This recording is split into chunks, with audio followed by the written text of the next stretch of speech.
بسم اللہ الرحمن الرحیم۔ باب قصۃ عقل و عرینہ، یہ باب ہے عقل اور عرینہ کے واقعے کے بارے میں۔ یہ جو واقعہ ہے یہ 6 ہجری میں عقل اور عرینہ کا واقعہ پیش آیا۔ شپگم کال ہجرت کی دا واقعہ راغلی وا 8 افراد کی جماعت حضور صلی اللہ علیہ وسلم کے سامنے حاضر ہوئی اور انہوں نے اپنے اسلام کے اظہار کیا کہ ہم اسلام لا چکے ہیں۔ 4 کا تعلق قبیلہ عرینہ سے تھا اور 3 کا تعلق عقل سے تھا اور 1 کسی دوسرے قبیلے سے تھا۔ 4 کا تعلق قبیلہ عرینہ سے تھا، 3 کا تعلق عقل سے تھا اور 1 کا کسی دوسرے قبیلے سے تھا۔ اس وجہ سے تقریباً اسے قصہ عرینین بھی کہا جاتا ہے۔ قصہ عرینین تقریباً دیتا قصہ عرینین میں لکھی۔ یہ لوگ آگے آپ صلی اللہ علیہ وسلم کے پاس ایمان لے کر آئے، لیکن مدینہ کا جو آب و ہوا ہے وہ ان پر راس نہیں آئی۔ انہوں نے آپ صلی اللہ علیہ وسلم کے سامنے شکایت کی کہ ہم تو جانوروں والے ہیں، ہم جانوروں کے گوشت کے ساتھ اور ان کے دودھ کے ساتھ عادی ہیں۔ تو آپ صلی اللہ علیہ وسلم نے انہیں حرہ کی زمین پر بھیجا، قریب مدینہ کے کناروں میں سے ایک کنارے پر بھیجا جہاں پر صدقے کے اونٹ تھے، اور وہاں پر اس اونٹ کا دیکھ بھال کرنے والا حضور صلی اللہ علیہ وسلم کے غلام تھے، حضرت یسار خادم تھے۔ تو یہ لوگ وہاں پر چلے گئے اور وہاں پر انہوں نے اسلام کو چھوڑ دیا، مرتد ہو گئے۔ حضور صلی اللہ علیہ وسلم کے خادم حضرت یسار رضی اللہ تعالیٰ عنہ کو قتل کیا اور جو صدقہ کے اونٹ تھے وہ بگا کر لے کر گئے۔ آپ صلی اللہ علیہ وسلم کو جب اطلاع ملی، آپ صلی اللہ علیہ وسلم نے 20 آدمی کی جماعت کو تیار کیا ان کے پیچھے چلنے کے لیے، جن کے امیر مقرر کیے قرز بن جابر فہری۔ قرز بن جابر فہری کو ان کا امیر مقرر کیا۔ انہوں نے ان سب کو گرفتار کیا۔ آپ صلی اللہ علیہ وسلم نے حکم فرمایا کہ ان کو لٹھا دیا جائے، ان کے آنکھوں میں سلائی پھیر دی گئی، ہاتھ پاؤں کو کاٹ کر زمین پر ڈال دیا گیا، پیاس کی وجہ سے وہ مر گئے۔ اس میں یہ بات بھی ہے کہ ان کا مسئلہ کیا گیا، یعنی ان کے ہاتھ پاؤں کاٹ دیے گئے اور ان کے آنکھوں میں سلائی پھیر دی گئی۔ تو کیونکہ انہوں نے حضور صلی اللہ علیہ وسلم کے خادم حضرت یسار کے ساتھ ایسا ہی کیا تھا تو قصاصاً ان کو بھی ایسا ہی قتل کیا گیا۔ دوسری بات یہ کہ ابتداءً عام حکم تو مسلح کا منسوخ ہو چکا تھا کہ کسی دشمن کے جسم کے ٹکڑے ٹکڑے آپ نہیں بناؤ گے، اس کے ہاتھ کو اس کے پاؤں کو نہیں کاٹو گے، ایسا طریقہ اختیار نہیں کرو گے جس سے انہیں تکلیف پہنچے۔ لیکن یہ جائز تھا اگر کوئی کسی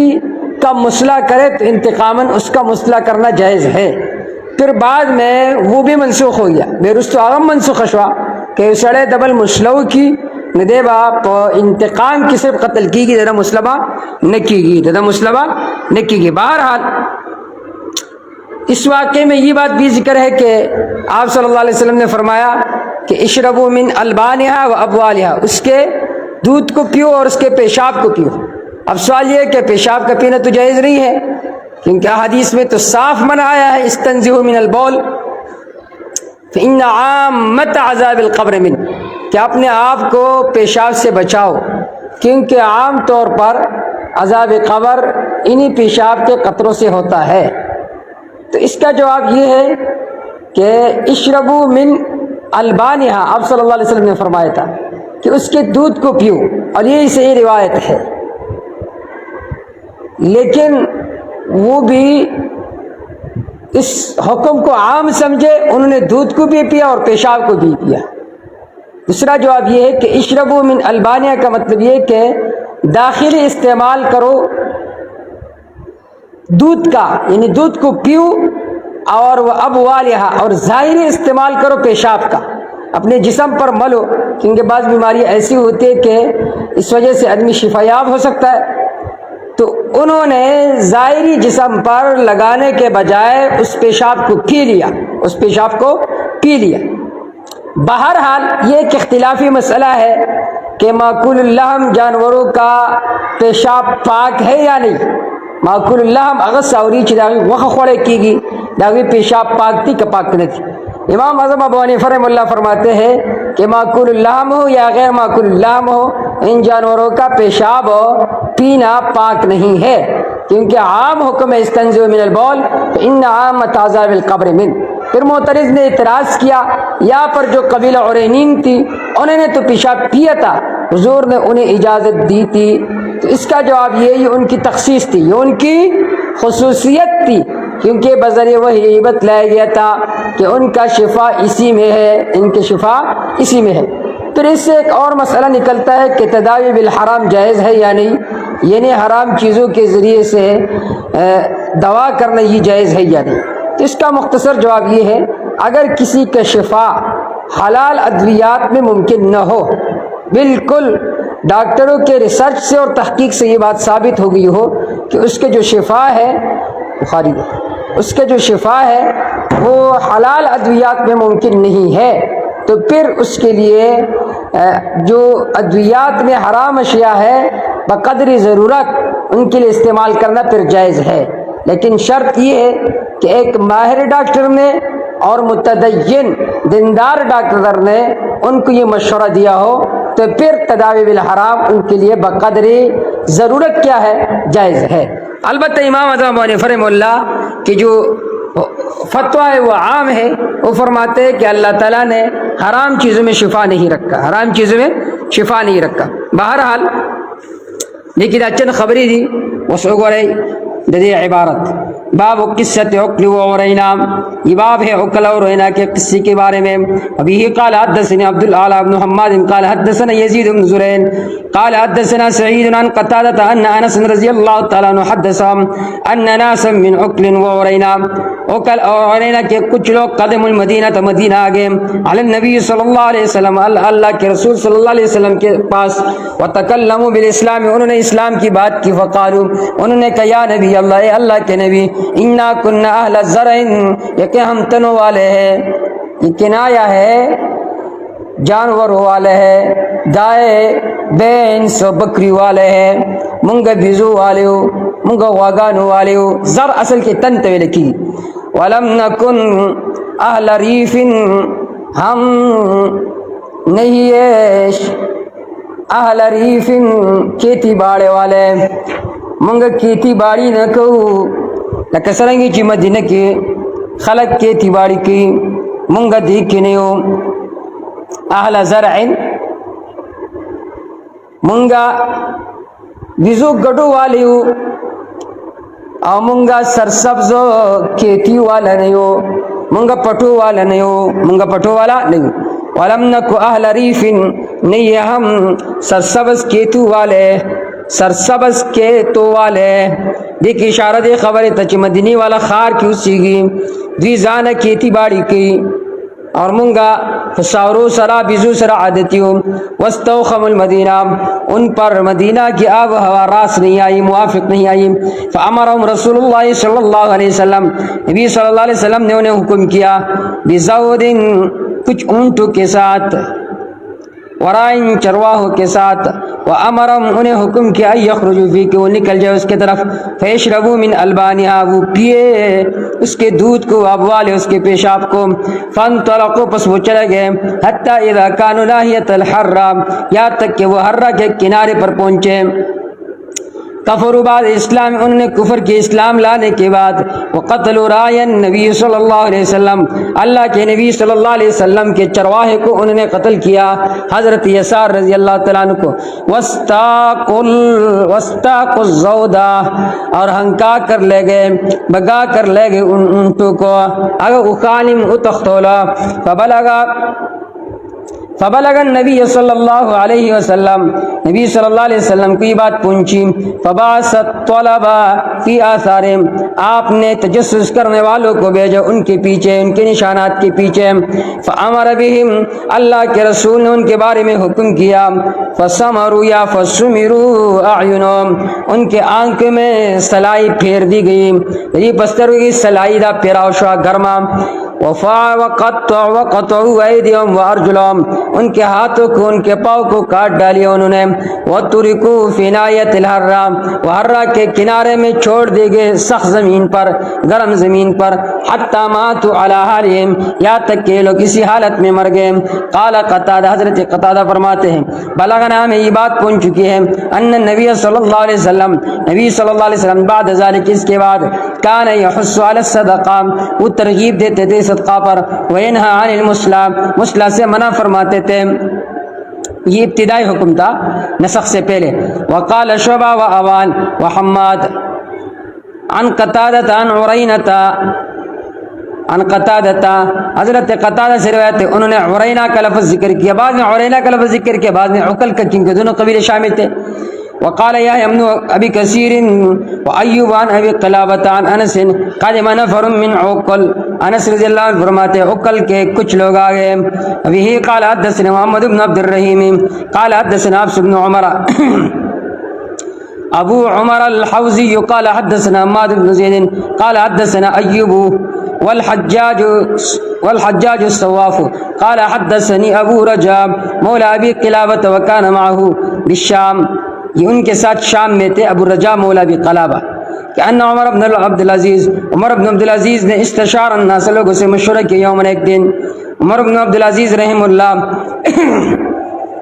یورز دخل کو سر مشورہ اکڑا، قال وہی فرمانے لگے ما تقولون فی هذه القسامہ، تم کیا کہتے ہو اس قسامت کے بارے میں؟ قسامت دیتے ہوئے لکھی گی کہ سڑے چدے قتل کڑیشی، دا قاتل نہیں معلوم ہو، قاتل معلوم نہیں، چا بارکی چی دخل کو وہم گمانوی، کاغا لس کسانوی، کاغا شل کسانوی، دی ٹولنا قسم واغستلیشی کتا سدا کس ندے وجل۔ عمر بن عبدالعزیز رحم اللہ پوچھ رہے تھے قسامت کے بارے میں کہ اگر کسی کو قتل کیا جائے ان کا قاتل معلوم نہ ہو تو جن جن پر تمہارا گمان ہے وام ہے ان سب سے قسمیں لی جائے،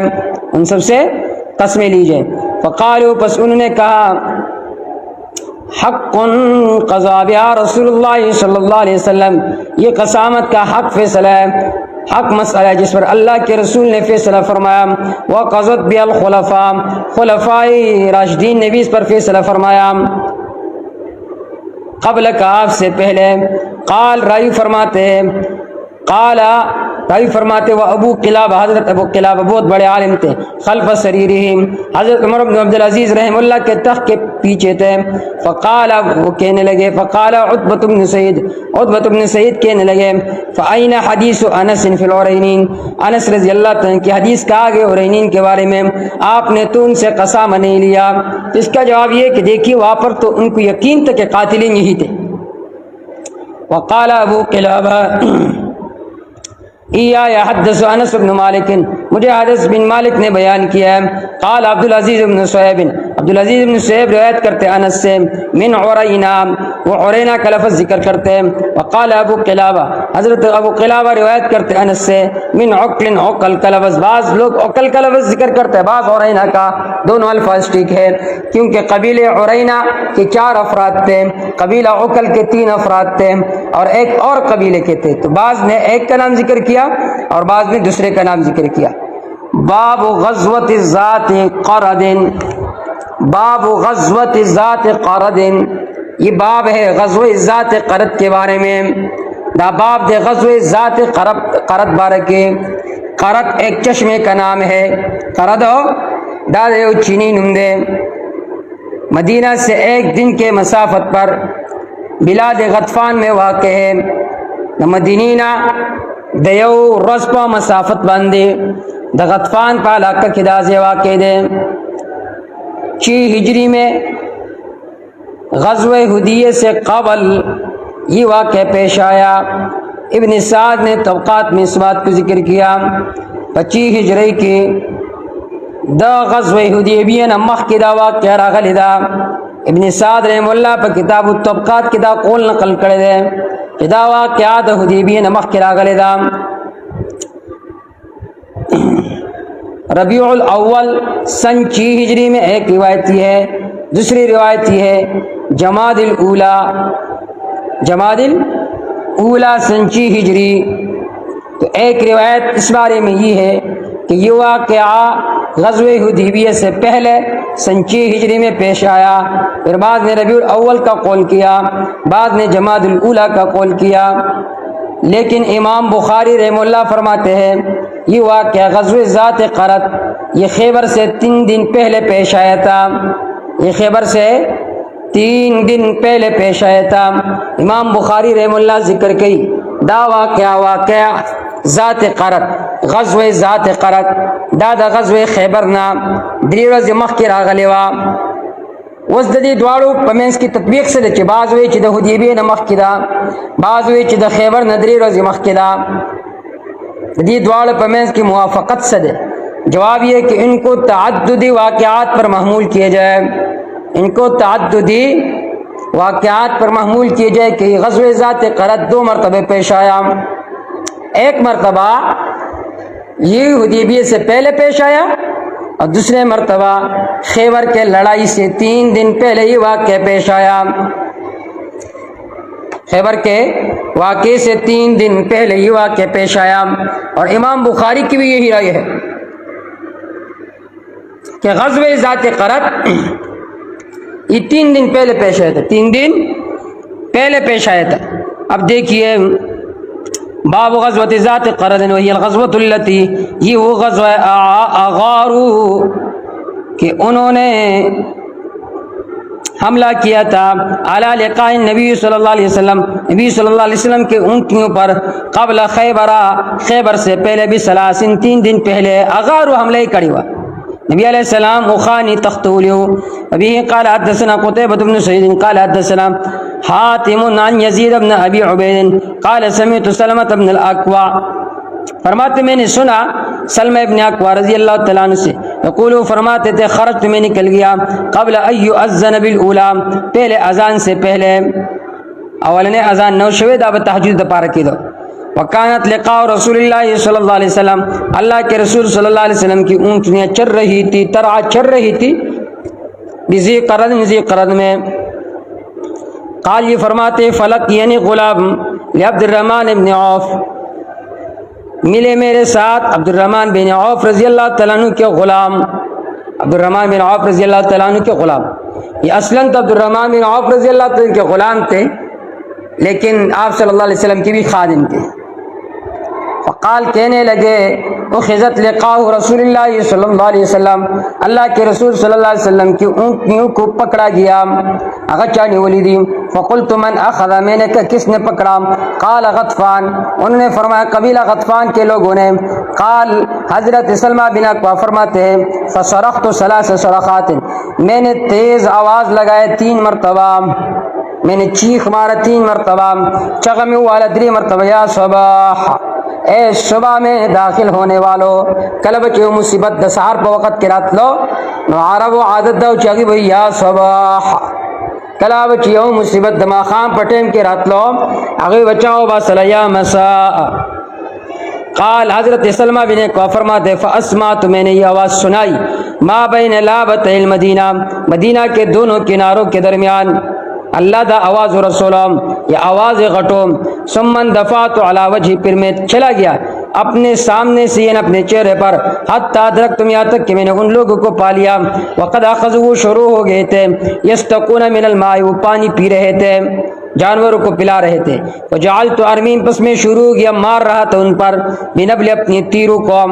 پل تیر میں دائیں پیوشتلو، وکنت رامی، میں تیر انداز تھا، واقول، کہہ رہا تھا، انا ابن الاکوع، میں اکوع کا بیٹا ہوں، الیوم یوم الرزا، آج کمینو والا دن ہے، نند کمینو د ذلیل الوزرا، ذلیل آواز ذلیل کی گی، الرزا اصل میں دودھ پلانے والے کو کہا جاتا ہے، نن رزدو ذلیل رزدہ، کمین رزدہ، وارتجزم، اور میں یہ اشعار پڑھ رہا تھا یا تیر مار رہا تھا، حتی استنقصت اللقاها، یہاں تک کہ میں نے چھڑا دے اس اونٹنی کو منہم، ان میں سے، واستلبت منہم 30 بردہ، واستسلبت، واستسلس،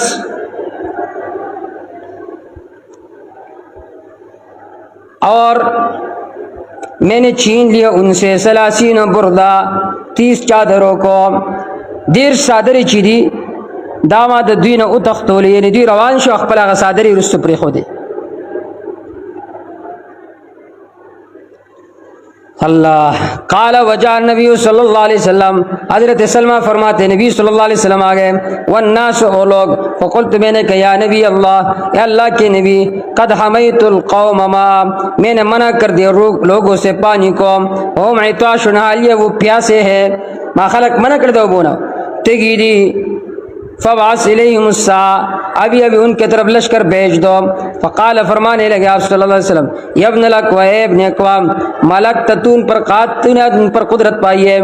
فاسجع، بس ان پر نرمی کرو، نرمی اس لیے کرو تاکہ وہ اسلام کو قبول کرے. قال ثم رجعنا، پھر ہم لوٹے. ویردفنی رسول اللہ صلی اللہ علیہ وسلم، اللہ کے رسول صلی اللہ علیہ وسلم نے مجھے پیچھے بٹھا دیا. حتی لا ناقتی، اپنی اونٹنی پر. حتی دخلنا المدینہ، یہاں تک کہ ہم مدینہ داخل ہو گئے. پدی واقعات ذکرت ذکر دا، اور بے پسی واقعہ تفصیلی غزوہ خیبر واقعہ انشاءاللہ دا ذکر کیجیے.